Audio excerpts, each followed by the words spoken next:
In this lecture, we're going to implement a feature that will basically move the map to the position of the workout that was clicked in the sidebar.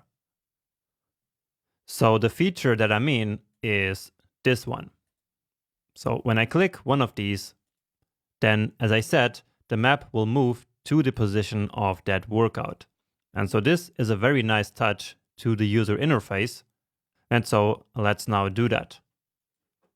And let's say that we're starting with a blank page like this. So the initial state of our application. And so of course, right now, there are no workouts on which we could click. And so in this case, where should we actually attach the event handler to? So this is the situation that I actually had mentioned already earlier. So again, the situation in which we don't have the element on which we actually want to attach the event listener because it hasn't been created yet. And so what we have to do here is one more time, basically event delegation. So what we're going to do is to add the event handler to the parent element. And so in our HTML, we can see that is this workouts element here. So basically the element with the class of workouts. And so let's see here in the code which one that is. All right, so it's called container workouts. So let's add an event listener to that element there. And remember, one more time, we do that in the constructor so that the event listener is added right in the beginning. So container workouts dot add event listener on click. And then we're going to create a method called move to pop up just like this. So let's copy it and then add it here at the end. Now these methods that we have here, they're not really ordered in any particular way. So I'm just adding them as I go here. Now, anyway, here we are going to need the event because now we will have to match the object or actually the element that we're actually looking for. So what I will do here is to create the workout element. And basically all that I'm going to do is to look at e.target.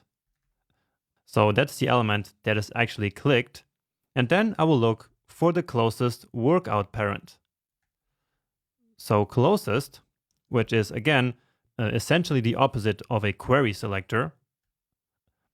And so the element that I'm looking for is the one with the class workout. So like this, wherever the click happens here in the element, so no matter if it's in one of these divs or these spans, it doesn't matter, all of it will then basically end up in this li element with the workout class. Because from the element that is clicked, we will move up to this exact element here using the closest method. All right, so once again, closest is a real lifesaver here. It is really, really helpful. And so now let's start by logging this element to the console. All right. So let's wait for it. As always, any values here work. So of course, we first need to have something here. And now as I click it, let's see what happens. And indeed, we get the entire element here. And that works no matter if I click out here or on this emoji or really anywhere. So the closest method takes care of really then selecting this entire element. Now, why is that actually so important? Well, it's because it is right there where I have this ID. And it is this ID that I will now use to actually find the workout in the workouts array. And so once again, we put this here because with this, we can then basically build a bridge between the user interface and the data that we have actually in our application. So in this case, our data in the workouts array. Because if we didn't have this ID here stored in the user interface, then how would we know which is the objects in the workouts array that we need to scroll to? And so we need this ID here so that we can now read it and basically then select the element out of the workouts array using this ID. Now let's just happen when we click outside here in the same container. So you see that this here is still a container outside. And so when we click this now, we of course get null because there is no closest parent with the workout class. All right. And so we will actually have to basically ignore that. And so this is the next step. So if basically there is no workout element, then simply return. And so again, this is a guard clause here. So of course we could have done also if there is a workout element and then the if block, but this is a bit nicer. And so now it's time to actually get the workout data out of the workouts array. So workout is equal this dot workouts, and actually that's like this. And now how do you think we will find this workout? Well, that's right. Just like in the Bankist application that we built before, we are going to use the find method to, well, essentially find an element of the array. So let's create our callback function here. And so each element in the workouts array, I will simply call work.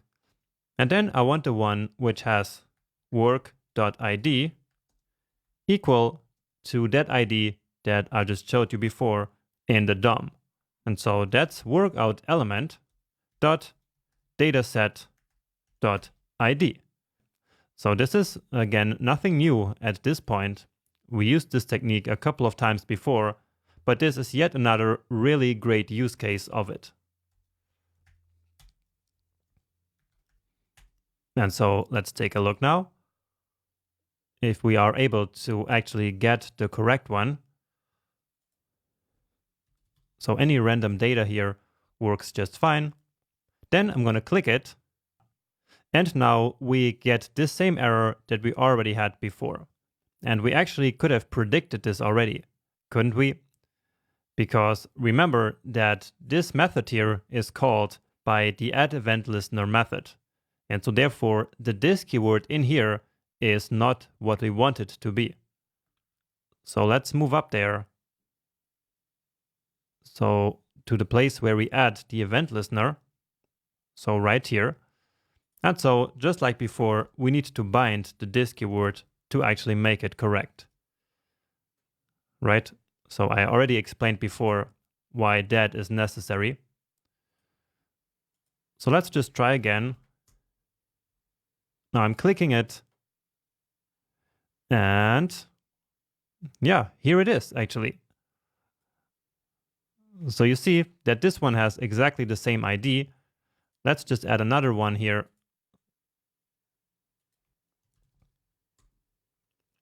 And now we get this one here. But again, as I click this one, of course, we still find the correct workout from the array.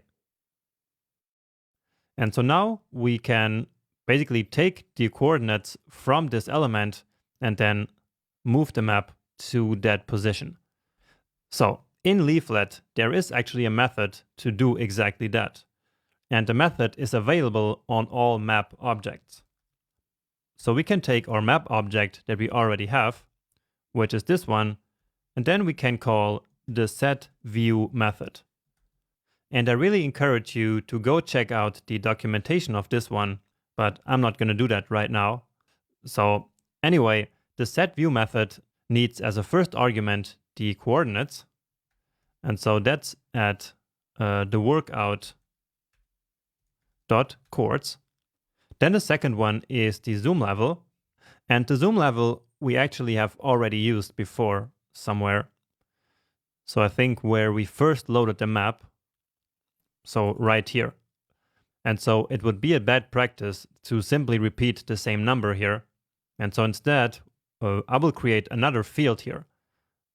So basically another object property here.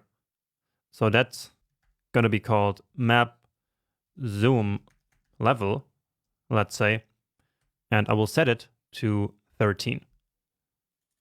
So let's copy this one. So here we need this dot, and now then here the same thing down here. So this dot map zoom level. And finally, we can pass in an object of options as always. Then here we can set animate to true. And then we can also set the duration basically of this animation by saying pan should be equal to yet another object, which should have the duration of 1. So this is all a little bit confusing, but again, if you want, you can read the documentation of Leaflet and then find out why exactly it works this way. So let me give it a save here now, and then let's go back here. So we can get almost rid of the console here. Okay, and add another one here, just to make this a bit more fun. And so now let me actually click here. And yeah, beautiful, it works. And I click on this one, and of course it then moves to that one. And of course, if I added even more, then that would just work all the same. Okay, and now just to finish this, I want to just add a very small touch here. And that will be to simply count the clicks that happen on each of the workouts.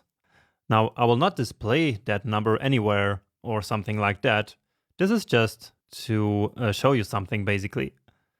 So essentially it is to make the public interface of these classes here a little bit more complete. Because right now we are actually not calling any of the methods outside of the classes themselves, right? So we are not really using any public interface here on any of these objects. And so I want to just change that just so you can see how that would work. So basically here on all the workouts, let's add a property called clicks. And we will start with 0 clicks. And then we will also have a method which will be called click. And all it will do is to increase the number of clicks. All right, so very simple, but now every object gets this method. And so in each of the workouts, we can now increase that number of clicks. And so that's very simple. All we have to do now is to take the object that we already have, which is the workout, and then using that public interface.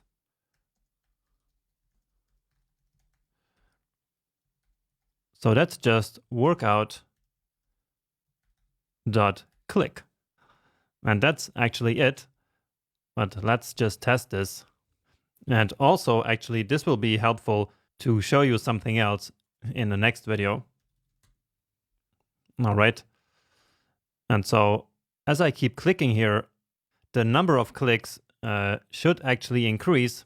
But for some reason, we get this error here. So let's see what's happening in line 289. So that's right here, telling us that the workout.click does not exist. So why is that?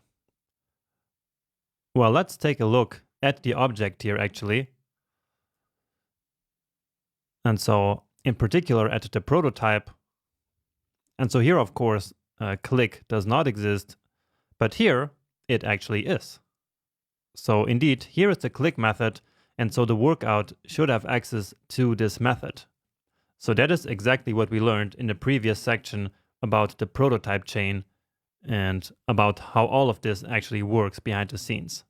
So hopefully you remember that. But now I'm actually not sure why this isn't working. Let's go back here and bring back our fake workouts here basically.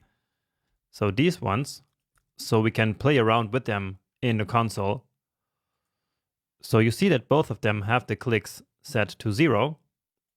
And so let's use run1.click like this. And then as we look at run1 again, then the clicks is still at 0. So something is clearly also wrong there. Okay, so here this needs to be clicks, but I'm not sure if that was the actual error.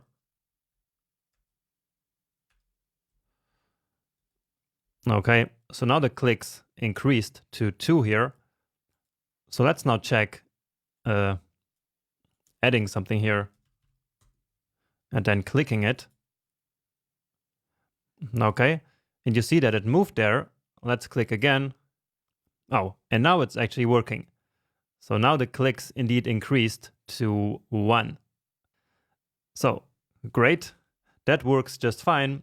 And again, this was just a way of showing you that we can, of course, then interact with each of the objects using their public interface. And in this case, we use that using the click method here. So that's it for this lecture. In the next video, we will then fix the fact that when we reload the page, everything is gone. And so actually we want data to persist. And so that is the missing piece in our application, and we will fix it in the next lecture.